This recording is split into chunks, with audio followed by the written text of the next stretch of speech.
को वो इबादत कहते हैं, वो इबादत होता ही नहीं। और जिसको वो माबूद कह रहे होते हैं कि ये तुमने इसको माबूद बना लिया, नबी या वली को, वो माबूद भी नहीं बनता, क्योंकि माबूद के लिए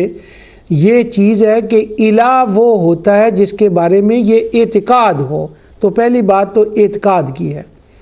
हाँ, कुरान करीम के अंदर जैसे अराइता मन इत्तखज़ा इलाहहु हवा, ये फरमाया गया है कि क्या तूने उस शख्स को नहीं देखा कि जिसने अपनी ख्वाहिशात को इला बना लिया।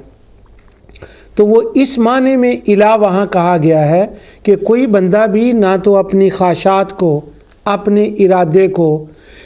खालिक मुदब्बिर समझता है, ना हाकिम समझता है, बल्कि उसका माना यह है कि जब उसने अपने इरादे को, अपने दिल की, मन की चीज़ को खुदा बनाया